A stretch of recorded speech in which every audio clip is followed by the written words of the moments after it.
नमस्कार। मैले आज फेरि अर्को विषयवस्तु लिएर आएको छु जुन हाम्रो बालबालिकालाई कुखुराको मासु खुवाउन मिल्छ कि मिल्दैन अथवा खुवाउनुहुन्छ कि हुँदैन भन्ने विषयवस्तु लिएर आएको छु। यदि खुवाएमा अथवा कस्तो मासु खुवाउनुपर्छ र खुवाएमा के हुन्छ त भन्ने कुरा तपाईँले सम्पूर्ण जानकारी पाउनुहुनेछ। जस्तो हाम्रो भान्सामा सजिलै रूपमा पाइने मासु भनेको कुखुराको मासु हो, जुन जति बेला जतिसुकै बेला जुनसुकै बेला सहजै रूपमा पाइने भावनाले कुखुराको मासु प्रयोग गरिन्छ। त्यसमा पनि ब्रोइलर कुखुराको मासु बढी मात्रामा प्रयोग गरिन्छ। प्रयोग गर्नुभन्दा पहिला हामीले केही कुराहरू थाहा पाउनुपर्छ। जस्तो जुनसुकै फर्ममा अथवा जुनसुकै ठाउँमा पालिएको कुखुरा छ भने प्रायःजसो ७० देखि 100% अथवा 90% कुखुराहरूलाई कुनै न कुनै भ्याक्सिन अथवा कुनै न कुनै एन्टिबायोटिकहरू प्रयोग गरिएको हुन्छ। जोहरू नलागोस् भनेर कुखुरामा विभिन्न किसिमका भ्याक्सिनहरू दिएको हुन्छ, विभिन्न किसिमका औषधिहरू प्रयोग गरिएको हुन्छ।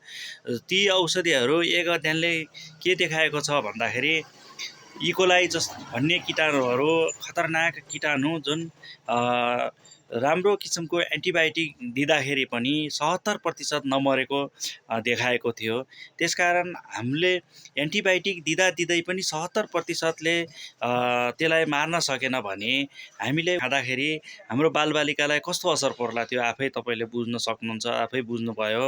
किन त भन्दाखेरि कडा किसिमको एन्टिबायोटिक, कडा किसिमको भ्याक्सिनहरू प्रयोग गरेको मासु खाँदाखेरि हाम्रो बालबालिकाहरूलाई नराम्रो खालको असरहरू पुग्न सक्छ अथवा त्यो कुखुराको मासु खाँदाखेरि कडा खालको एन्टिबायोटिक अथवा भ्याक्सिनहरू पनि हामीले लिने भएको कारणले त्यसले बालबालिकाहरूलाई नकारात्मक असर पुर्याउने गर्दछ।